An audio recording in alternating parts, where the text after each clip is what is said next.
کرام کی پوری زندگی کو اگر دیکھیں تو پوری کی پوری زندگی میں اللہ کے نبی صلی اللہ علیہ وسلم کی یہ مقدس جماعت، یہ صحابہ کرام پیغمبر مصطفیٰ صلی اللہ علیہ وسلم کے ساتھ ہر موقع پر، ہر محاذ پر قدم سے قدم ملا کر کھڑے ہوتے تھے، پیچھے نہیں ہٹتے تھے۔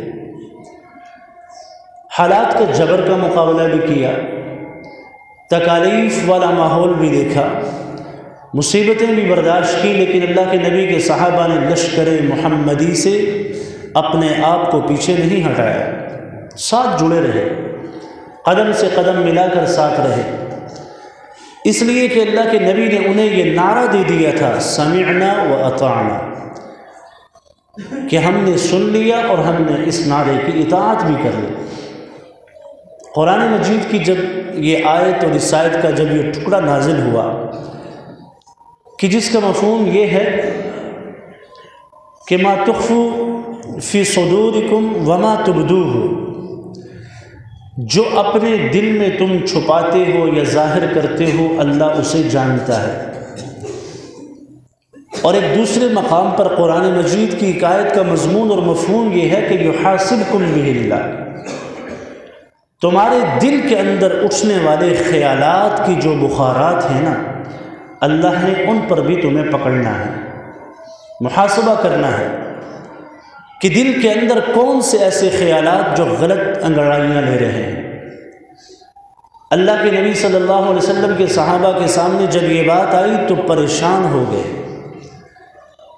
حدیث کا ذخیرہ کہتا ہے کہ اللہ کے نبی کے صحابہ رسالت مآب صلی اللہ علیہ وسلم کے سامنے آ کر گھٹنوں کے بل گر گئے کہ یا رسول اللہ، جہاد کا حکم آپ پر نازل ہوا، ہم جہاد بھی کرتے ہیں، نماز بھی پڑھتے ہیں، روزہ بھی رکھتے ہیں، یہ وہ اعمال ہیں جو ہمارے لیے کرنے ہیں اور آسان بھی ہیں، آپ کے ساتھ ہو کر ہم یہ کرتے ہیں، لیکن یا رسول اللہ یہ دل کے اندر پیدا ہونے والے خیالات پر بھی اللہ ہماری اگر پکڑ کریں گے تو معاملہ بڑا مشکل ہے کہ وہ ہمارے بس میں نہیں ہے، ہم نہ چاہتے ہیں پھر بھی دل کے اندر غلط خیالات پیدا ہو جاتے ہیں۔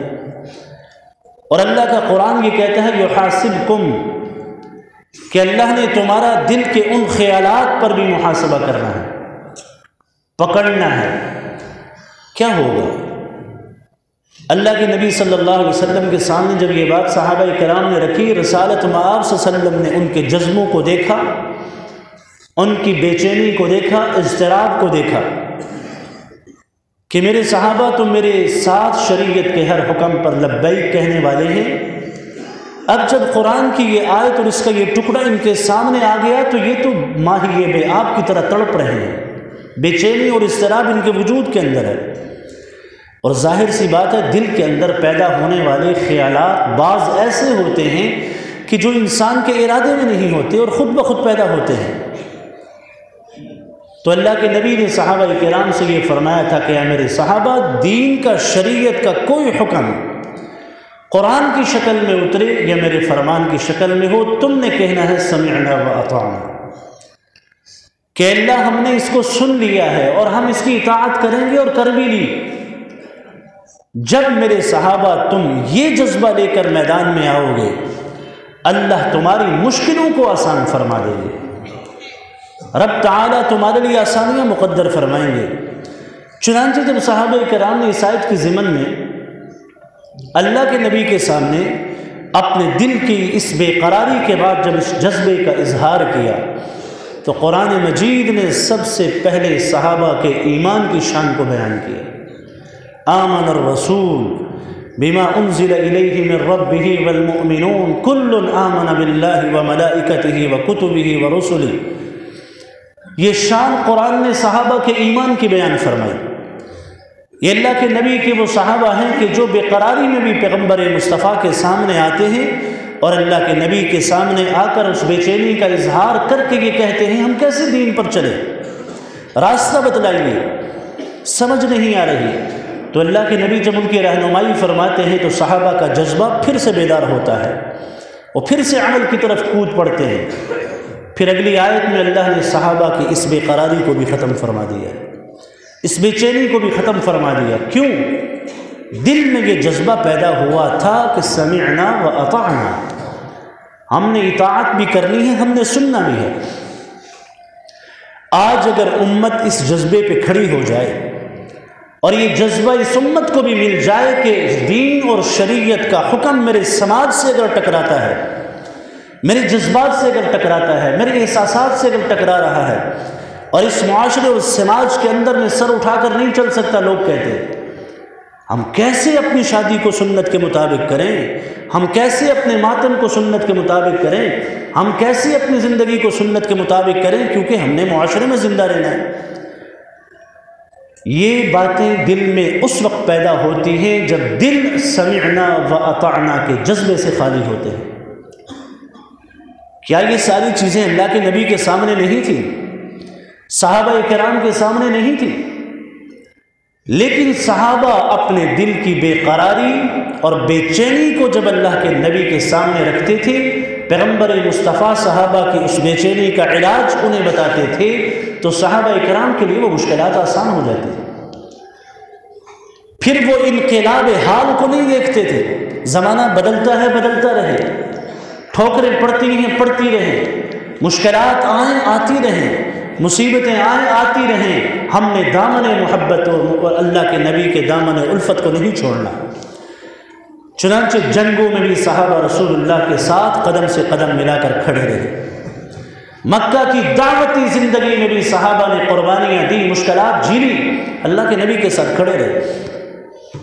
اس لیے کہ رسالت مآب صلی اللہ علیہ وسلم نے یہ جذبہ ان کے اندر پیوست کر دیا تھا کہ انقلاب حال اور انقلاب زمانے کے ساتھ تم نے اپنے دل کی کیفیتوں کو نہیں بدلنا، اللہ کے ساتھ جو اطاعت اور بندگی کا وعدہ تم مسلمانوں نے کیا ہے اسے مت بدلو۔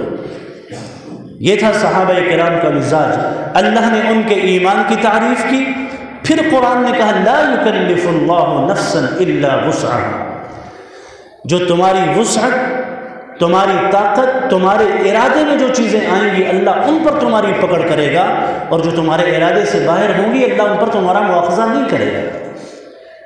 یہ اس بے چینی، اس بے قراری، اس تڑپ، پھر اس جذبے کے اظہار کے بعد اللہ نے یہ صرف صحابہ کے لیے نہیں بلکہ قیامت تک آنے والی انسانیت کے لیے اس دستور اور اس اصول کو عام فرما دیا۔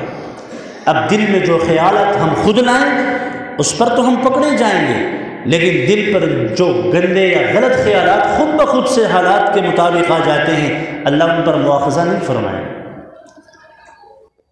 تو یہ اللہ کے نبی کے صحابہ کا مزاج اگر آج بھی امت کو حاصل ہو جائے اور امت اس جذبے کے ساتھ آگے بڑھے کہ ہم نے زمانے کی تبدیلیوں کو، زمانے کی جدت کو، حالات کے بدلنے کو، اور جتنے بھی حالات ہمارے سامنے جس شکل کے اندر بھی آئیں، خوبصورت شکل میں آئیں، مشکلات کو لے کر آئیں، مسلمان کی شان یہ ہے کہ اس نے ان حالات کا مقابلہ کرنا ہوتا ہے۔ وہ حالات کا مقابلہ کرتا ہے سنت کے راستے سے، وہ حالات کا مقابلہ کرتا ہے اللہ کی اطاعت کے جذبے سے۔ اگر وہ حالات کا مقابلہ نہیں کرے گا تو پھر فتنوں کی نظر ہو جائے گا، مصیبتوں کی نظر ہو جائے گا، مسائل کے پہاڑ اس پر ٹوٹنا شروع ہو جائیں گے۔ امت کے اندر پھیلا ہوا معاشرے کا وہ فساد، یہ اس فساد کی نظر ہو جائے گا۔ اسی لیے تو اللہ کے نبی نے ایک حدیث میں ارشاد فرمایا، مسند دارمی کی روایت ہے، پیغمبر مصطفیٰ فرماتے ہیں ان الاسلام بدأ غریبا، یہ جب اسلام آیا تھا نا یہ بڑا اجنبی دین اور مذہب تھا، لوگوں کے لیے اجنبیت تھی، مانوس نہیں تھے لوگ اس مذہب سے، ہر ایک کے لیے ایک نئی بات تھی۔ وَسَيَعُودُ كَمَا بَدَأَ، پیغمبر مصطفیٰ نے یہ پیشن گوئی فرمائی کہ ایک وقت ایسا آئے گا کہ اسلام واپس اپنی حالت پر لوٹ جائے گا۔ جب آیا تو اجنبی بن کر آیا، اس کے پیغام کو اللہ کے نبی نے امت کے سامنے رکھا۔ صدیق اکبر وہ پہلے صحابی تھے جنہوں نے لبیک کہا، بڑھتے گئے مسلمان تعداد میں انگلیوں پر انہیں گنا جاتا تھا۔ مکے کی سرزمین پہ اسلام کی یہ دعوت تبلیغ آفتاب کی کرنوں کی طرح پھیلتی گئی۔ پھر یہ اسلام مدینے کی جا کر اور یثرب کی وادیوں کے اندر اس نے انگڑائی لینا شروع کر دی۔ پھر اس نے وہاں اپنی جڑوں کو مضبوط کرنا شروع کیا. پھر یہ دین اور مذہب وہاں سے پھیلتا پھیلتا پھر فتح مکہ کی صورت میں آیا اور مکہ کو بھی فتح کر لیا. جزیرہ عرب میں یہ اسلام پھیل گیا. پھر دنیا اور آفاق عالم تک اسلام کی یہ روشن اور منور کرنیں پھیلتی گئی حتیٰ کہ وہ دین جو ایک غیر مانوس دین تھا، غیر مانوس مذہب تھا، لوگوں کے لیے ایک عجیب بات تھی، نیا جب تھا، اللہ کے نبی نے فرمایا ایک زمانہ ایسا آئے گا کہ لوگوں کے لیے یہ دین ویسے ہی اجنبی بن جائے گا، غیر مانوس ہو جائے گا. مشکل ہو جائے گا لوگوں کے لیے کہ کیسے سنت پہ عمل کریں. بلکہ ایک طبقہ تو ایسا بھی ہو جائے گا کہ جو اسلام کا نام لینے میں بھی شرم محسوس کرے گا. میں نے کہا کہ یہود و نصارہ نے اپنے دین اور مذہب کو جب پسے پشت ڈالا تو اللہ نے یہود اور نصارہ پر لعنت قرآن کے اندر بیان فرمائی. جب یہ امت قرآن اور سنت کی تعلیمات کو پسے پشت ڈال دے گی تو کیا یہ امت لعنت کی مستحق نہیں ہوگی؟ تو اللہ کے نبی نے فرمایا سَيَعُودُ كَمَا بَدَأَ، جیسے اس کی ابتدا تھی پھر یہ اسی طریقے سے ہو جائے گا. لوگ اس دین کے قریب آنے میں ہچکچاہٹ محسوس کریں گے، امت کے اندر فساد پھیل جائے گا، انقلاب زمانہ آ جائے گا، انقلاب حال آ جائے گا. لیکن اللہ کے نبی نے اپنے ان وفادار امتیوں کو ایک خوشخبری دی ہے، ایک خوبصورت ٹائٹل ان لوگوں کو دیا کہ جو لوگ زمانے کے ان انقلابات میں بھی دین محمدی سے اپنے آپ کو وابستہ رکھیں گے، پیغمبر کی سنتوں سے اپنے آپ کو پیوستہ رکھیں گے، اللہ کے نبی کے طریقوں کو اپنے سینے سے لگا کر رکھیں گے اور بباغ دوہر اسلام کی عظمت کا جھنڈا جو ہے وہ لہرائیں گے. اللہ کے نبی نے کون سا خوبصورت ٹائٹل اس امت کو دیا، طوبیٰ للغرباء، ان غرباء کے لیے خوشخبری ہو، ان لوگوں کے لیے. کون ہیں وہ غرباء؟ جنہوں نے اس لشکر محمدی میں اپنے آپ کو شامل رکھا ہے، جو اسلام کے اس خوبصورت جھنڈے تلے اور اس خوبصورت عمارت سے جنہوں نے اپنے آپ کو نکالا نہیں، اللہ کے نبی کی سنتوں سے اپنے آپ کو جوڑ کر رکھا. زمانے کے تغیرات نے ان کی سوچ کو نہیں بدلا، کفر و شرک کے ان رعڑائیوں نے ان کی سوچ، ان کے اطوار اور ان کے افکار کے اندر کوئی تغیر اور انقلاب پیدا نہیں کیا. اللہ کے نبی نے فرمایا کہ غرباء کون ہوں گے؟ جن کو پیغمبر مصطفیٰ نے شاباش دی، طوبیٰ، شاباش ہے ان کے لیے، جو رسول اللہ صلی اللہ علیہ وسلم کی اس مشن دعوت سے وفادار ہے، عہد وفا کو نبھا رہے ہیں. اللہ کے نبی کی صرف زبان سے محبت کا اظہار نہیں، یہ وہ مسلمان جنہوں نے اللہ کے نبی سے قلب سے محبت کا اظہار بھی کیا. اللہ کے نبی نے فرمایا ان غرباء کے لیے شاباش ہے، خوشخبری ہے، بہترین. اللہ کے نبی نے جو کلمات ارشاد فرمائے، یہ کون ہیں؟ الذین یصلحون ما افسد الناس من بعدی، میرے بعد زمانے کے اندر جو تغیرات آئے، لوگ دین سے دور ہوتے گئے، اسلام کو پسے پشت ڈالنے لگے، زمانے کے اندر فساد برپا کیا. یہ غرباء وہ ہیں جنہوں نے زمانے کے اس فساد کے اندر بھی اسلام کے چراغ کو بجھنے نہیں دیا، بلند رکھا. اللہ کے نبی کی ایک حدیث ہے، میرے بعد جو میرا طریقہ زندگی مٹ گیا، میرے جس امتی نے اس طریقہ زندگی کو پھر سے اٹھایا، پیغمبر مصطفیٰ فرماتے ہیں اس کا حشر اللہ روز محشر میرے ساتھ کرے گا، میرے ساتھ ہوگا. ہم کس کی معیت کو چاہتے ہیں؟ ہم حالات کے ان تغیرات میں، دنیا کے رعنائیوں میں، کفر کی ان خوبصورت رنگینیاں جو ہمیں نظر آتی ہیں، ہم ان کے ساتھ قدم سے قدم ملا کر چلتے ہیں. ہمیں اللہ کے نبی کی معیت نہیں چاہیے، نعوذ باللہ. ہم اللہ کے نبی کے ساتھ روز محشر اٹھ جائیں. یہ اسی وقت ہوگا جب زمانے کے اندر پھیلے ہوئے اس فساد کو یہ امت دین کے مطابق حل کرنا شروع کرے گی، سنت سے اپنے آپ کو وابستہ رکھے گی. اللہ کے نبی صلی اللہ علیہ وسلم کے صحابہ کرام نے شعب ابی طالب میں بھی پیغمبر مصطفیٰ سے وفا کا عہد نبھایا. 3 سال تک محصور رہے، درختوں کے پتوں کو بھی پانی میں ڈال ڈال کر، بھگو کر، پی کر اسلام کے اس چمن کو انہوں نے سینچا ہے. اور آج یہ توانا اسلام جو ہمیں نظر آ رہا ہے، اس کے پیچھے ان لوگوں کی عظیم الشان قربانی ہے. حضرت ابو فقیہ امیہ کے غلام ہیں، گلے میں رسیاں ڈالی، کہا بتاؤ میرے بارے میں، کہو کہ میں تمہارا رب ہوں. لیکن حضرت ابو فقیہ کہنے لگے نہیں، میرا پروردگار اللہ ہے، میں کسی کو رب نہیں مانتا۔ عرب کے ان تپتے صحراؤں میں اس ریت، گرم ریت پر حضرت ابو فقیہ کو رسیوں سے باندھ کر امیہ پھینک دیتا ہے، اور اس کا بیٹا آ کر صفوان بن امیہ ان کے کان میں آ کر کہتا ہے تم یہ کہہ دو میرے باپ کے بارے میں کہ وہ تمہارا رب ہے۔ حضرت ابو فقیہ کہتے ہیں نہیں نہیں، یہ نہیں ہو سکتا، ہم نے جس نبی کا کلمہ پڑھا ہے، جس رب کو رب مانا اور جان لیا ہے، ان الذین قالوا ربنا اللہ ثم استقاموا، پھر اس نعرہ ربوبیت پر جو لوگ ڈٹ گئے، اللہ فرماتے ہیں ان کے لیے اللہ کی طرف سے آسمان سے مدد اور نصرت اترا کرتی ہے۔ پھر دنیا کی یہ تکلیفیں مشقتیں ان لوگوں کو کچھ بگاڑ نہیں سکتی، پھر یہ تکلیفیں، یہ مشقتیں، یہ حالات کا جبر ان لوگوں کے ایمان کو اور مضبوط کرتا ہے۔ حضرت ابو بکر صدیق رضی اللہ تعالی عنہ نے اس صحابی رسول کی جب اس استقامت کو دیکھا تو امیہ سے خرید کر انہیں آزاد کر دیا۔ یہ اسلام کی جو خوبصورت عمارت، یہ تناور درخت، یہ مضبوط شجر جو آج ہمیں نظر آ رہا ہے، یہ ہم جیسے کمزور مسلمانوں کی وجہ سے نہیں ہے۔ بعض لوگ یہ تمنا کرتے ہیں نا کہ کاش ہم بھی اس زمانے میں ہوتے۔ اللہ معاف فرمائے، ہم جیسے کمزور اگر اس زمانے میں ہوتے تو دین کا بیڑا غرق ہو جاتا۔ یہ اللہ کے نبی نے چن کر اپنی جماعت، اللہ کے نبی کو جو اللہ نے چن کر جماعت صحابہ کرام کی شکل میں دی تھی، یہ لوگ بڑے جذبوں والے تھے، قربانی والے تھے۔ یہ پیغمبر مصطفیٰ کے ساتھ جس عہد کو کا ارادہ کرتے تھے وہ پورا کرتے تھے۔ قرآن نے تو ان کی شان میں کہہ دیا من المؤمنین رجال صدقوا ما عاهدوا اللہ علیہ، ایمان والوں میں سے کچھ لوگ ایسے ہیں جنہوں نے اپنے وعدے کو پورا کر دیا۔ منہم من قضى نحبہ، سچا کیا وعدہ جو اللہ سے کیا، بعض نے اپنے وعدوں کو پورا کر دیا۔ ومنہم من ينتظر، کچھ ایسے ہیں جو وعدے کی تکمیل میں انتظار میں بیٹھے۔ یہ کون تھے جنہوں نے وعدوں کو پورا کر دیا؟ یہ وہ لوگ تھے جنہوں نے اسلام کی سر بلندی کے لیے اپنی جان آفری کے سپرد کر کے اسلام کی اس خوبصورت علم کو بلند کر دیا، شہادت کے جان پی لی۔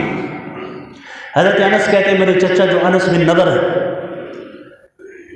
اور بدر کی لڑائی میں شریک نہیں تھے، انہوں نے اللہ کے نبی سے فرمایا تھا، انس بن نضر نے، یا رسول اللہ اگر احد کی لڑائی میں اب کے بعد مسلمانوں کا کافروں کے ساتھ آمنا سامنا ہوتا ہے، میں لڑائی میں وہ جوہر دکھاؤں گا کہ میں اپنی ساری کی ساری قضا جو ہے اسے پورا کر دوں گا۔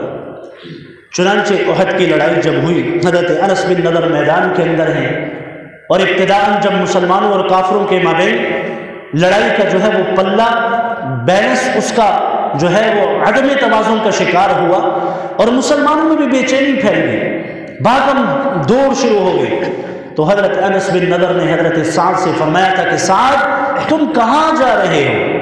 اللہ کی قسم مجھے احد کے میدان سے جنت کی خوشبو آ رہی ہے۔ حضرت سعد کہتے ہیں اللہ کے نبی کو، یا رسول اللہ میں کیسے بیان کروں حضرت انس کے کارنامے آپ کے سامنے جو احد کے میدان میں انس بن نضر نے دکھائے۔ اللہ کے نبی کے سامنے حضرت سعد یہ کہنے لگے، چونکہ وہ احد کے میدان میں حضرت انس کو جرت، بہادری اور لڑائی کے اندر جرت اور بہادری کے جوہر دکھلانے میں بالکل سامنے تھے۔ کہا یا رسول اللہ میں کیسے وہ کارنامے بیان کروں جن کارناموں کو حضرت انس بن نضر نے احد کے میدان کے اندر جو کارنامے اور جو جوہر دکھلائے۔ 80 سے زیادہ زخم جسم پر۔ حضرت انس کہتے ہیں جب ہم نے انس بن نضر کے وجود کو احد کے میدان سے اٹھایا تو کفار نے ان کے وجود کو کاٹ کر مسلح کر کے ٹکڑے کر کے رکھ دیا تھا۔ قرآن نے آیت کو نازل فرما دیا، یہ اللہ کے نبی کے وہ صحابہ ہیں، یہ مسلمانوں کی وہ جماعت ہے جنہوں نے اللہ کے نبی کے ساتھ وعدے کو پورا کیا، وفا کیا۔ وَمِنْهُمْ مَنْ يَنْتَظِرُ، کچھ منتظر بیٹھے ہیں کہ کب ہماری جان دین کے لیے لگ جاتی ہے، کب ہم جام شہادت پیتے ہیں۔